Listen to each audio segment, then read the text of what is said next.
न पुण्यं न पापं न सौख्यं न दुःखं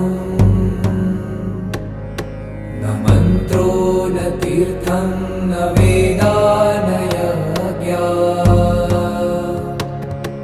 अहं भोजनं नैव भोजं न भोक्ता चिदानन्दरूप शिवोऽहं शिवोऽहम्